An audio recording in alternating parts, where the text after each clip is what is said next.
ওং নমঃ ভগবতে বাসুদেবায়। জয় মা লক্ষ্মী। বন্ধুরা, আজ অঘ্রাণ মাসের বৃহস্পতিবার। অনেকেই হয়তো আজকের দিনে বাড়িতে মা লক্ষ্মীর পূজা করে থাকেন। বন্ধুরা, অঘ্রাণ মাসকে মা লক্ষ্মীর মাস বলে গণ্য করা হয়। তাই প্রত্যেক বৃহস্পতিবারে অনেক বাড়িতেই মা লক্ষ্মীর ক্ষেত্র পূজা এবং রবিবার দিন ইতু লক্ষ্মীর পূজা সম্পন্ন করা হয়। বন্ধুরা, অঘ্রাণ মাসের বৃহস্পতিবারে যদি মা লক্ষ্মীর পূজা করে থাকেন তাহলে অবশ্যই এই অঘ্রাণ মাসের বৃহস্পতিবারের ব্রত কথাটি একবার হলেও শ্রবণ করুন। যদি কোনো কারণে পূজা নাও করতে পারেন, এই ব্রত কথাটি শ্রবণ করে মা লক্ষ্মীর উদ্দেশ্যে এক মুঠো ধান ও একটি প্রদীপ নিবেদন করতে পারেন। তাতেও মা লক্ষ্মী প্রসন্না হন। অগ্রহায়ণের বৃহস্পতিবারের ব্রত কথায় এই বিষয়ে উল্লেখ রয়েছে যে কেন বৃহস্পতিবার দিন অঘ্রাণ মাসে মা লক্ষ্মীকে ধান নিবেদন করতে হয়। আশা করি দর্শক বন্ধুরা, মা লক্ষ্মীর এই অঘ্রাণ মাসের বৃহস্পতিবারে ব্রত কথাটি শ্রবণ করে আপনাদের ভালো লাগবে। শুরু করছি বন্ধুরা শ্রী শ্রী ক্ষেত্রলক্ষ্মীর অঘ্রাণ মাসের বৃহস্পতিবারের ব্রত কথা। ওম বিশ্বরূপস্য ভার্যাসি পদ্মে পদ্মালয়ে শোভে সর্বত পাহি মাং দেবী মহালক্ষ্মী নমস্তুতে। জয় মা লক্ষ্মী, জয় মা লক্ষ্মী, জয় মা লক্ষ্মী। বহুকাল আগের কথা, এক গরিব ব্রাহ্মণ তার স্ত্রী এবং তার সন্তানকে নিয়ে তারা বাস করত। বুড়ো ব্রাহ্মণ তার দরিদ্র অবস্থার কোনো রকম পরিবর্তন করতে পারল না। ছেলের বয়স মাত্র 5 বছর হতে না হতেই সেই ব্রাহ্মণের মৃত্যু হলো। ব্রাহ্মণী তখন সেই ছোট ছেলেটিকে নিয়ে খুবই কষ্টে দিন কাটাতে লাগলো।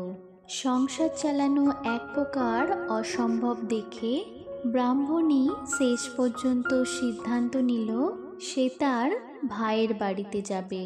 ব্রাহ্মণীর ভাই তার সংসারে আসতে দেখে বলল, দিদি, তোমাদের বসিয়ে খাবার মতো অবস্থা আমার নয়। তোমরা যদি এখানে থেকে খেটে খেতে পারো তাহলে এখানে থাকো, আমার তাতে কোনো আপত্তি নেই। ব্রাহ্মণী তাতেই রাজি হয়ে গেল। ননদ আসতে না আসতে ভাইয়ের বউ দাসী ছাড়িয়ে দিল, রাখাল ছাড়িয়ে দিল। ছেলেটি তখন ছাগল ও গরু চড়াতে শুরু করলো। তার মা মামার ঘরে দাসীর কাজ করতে লাগলো। একটু বড় হতেই ছেলেটিকে ডেকে তার মামা বললেন, ওরে বিশে চাষ করতে পারবি নাকি বসে বসে অন্ন ধ্বংস করবি? বিশু বললে, পারবো মামা। তখন মামা তাকে হাল কিনে দিলেন। বিশু চাষ করতে লাগলো। ছেলেটি দিনরাত খুবই পরিশ্রম করতে লাগলো মাঠে গিয়ে, কিন্তু তার মামি তাকে পেট ভরে খেতেই দিত না। ছেলেটির অবস্থা দেখে তার মায়ের মনে খুবই কষ্ট হতো।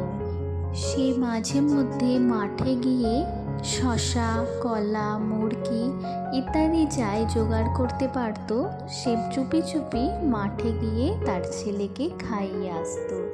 সে শশা, কলা, মুরগি যাই পেত তা প্রথমে মা লক্ষ্মী অর্থাৎ ক্ষেত্রলক্ষ্মীর উদ্দেশ্যে নিবেদন করত।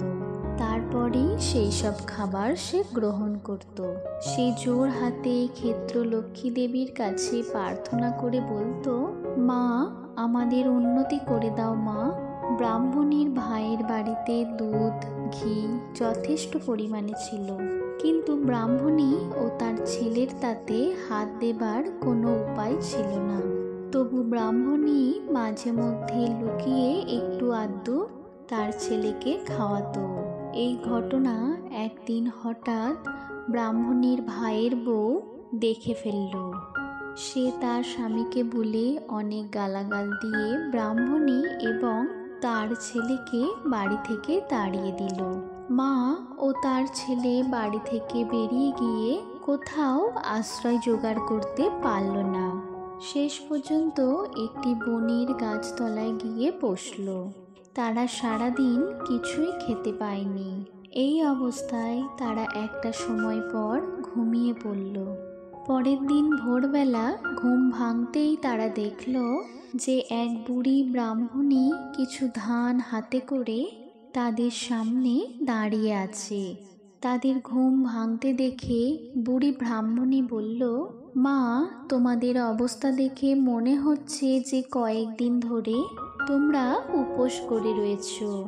এখন এক কাজ করো, আমি এই ধানগুলো তোমাদের দিয়ে দিচ্ছি।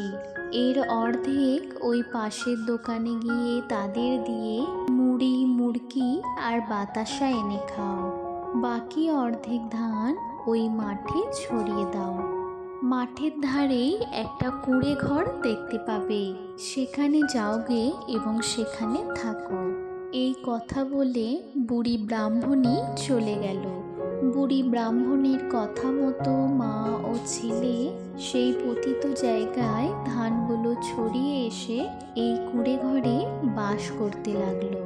পরের দিন ছেলেটি সেই পতিত জমিতে গিয়ে দেখল যে জমি সোনার ফসলে ভরে উঠেছে।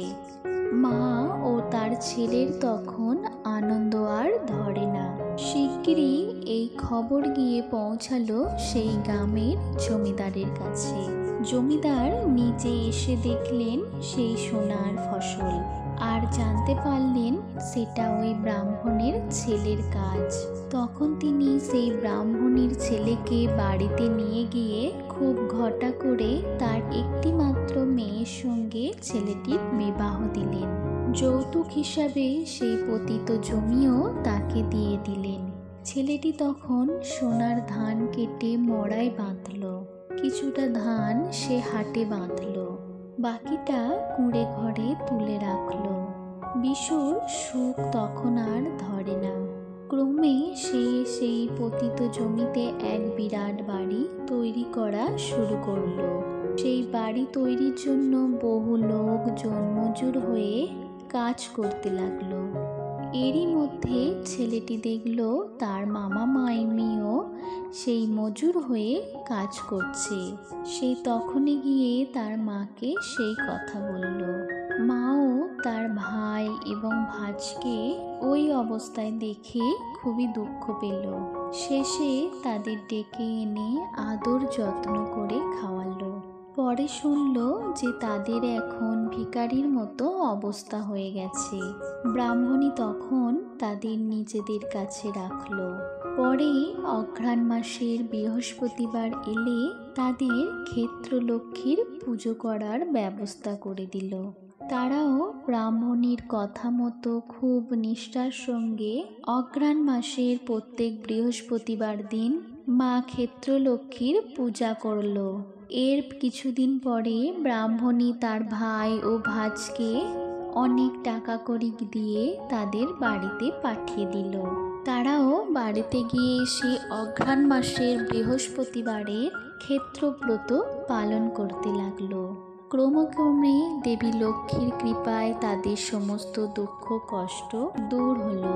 সেই সঙ্গে ক্ষেত্র লক্ষ্মী পূজার ব্রত কথাও চারিদিকে প্রচারিত হলো। এই কারণেই বলা হয় অঘ্রাণ মাসের বৃহস্পতিবারের যদি মা ক্ষেত্রলক্ষ্মীর পূজা করা হয় তাহলে অগাধ ঐশ্বর্যের অধিকারী হওয়া যায়। মা লক্ষ্মীর কৃপায় সুখ, শান্তি, সমৃদ্ধির কখনোই অভাব হয় না। এই কারণেই বন্ধুরা এই অঘ্রাণ মাসে নবান্ন উৎসব পালন করা হয়। তাই বন্ধুরা, আজ বৃহস্পতিবার যদি মা লক্ষ্মীর পূজা করে থাকেন তাহলে খুবই ভালো। তা যদি সম্ভব না হয় তাহলে বলবো মা লক্ষ্মীর উদ্দেশ্যে একটি প্রদীপ ও সামান্য ধান নিবেদন করে মা লক্ষ্মীর এই ব্রত কথাটি শ্রবণ করুন। আশা করি দর্শক বন্ধুরা অঘ্রাণ মাসের মা লক্ষ্মীর এই ব্রত কথাটি শ্রবণ করে আপনাদের ভালো লেগেছে। ভালো লাগলে ভিডিওটিতে একটি লাইক করবেন, তার সঙ্গে কমেন্ট বক্সে জয় মা লক্ষ্মী দেবীর জয় লিখতে কিন্তু ভুলবেন না। সকলে ভালো থাকবেন, সুস্থ থাকবেন এই কামনা করে আজকের ভিডিও এখানেই শেষ করলাম। জয় মা লক্ষ্মী দেবীর জয়।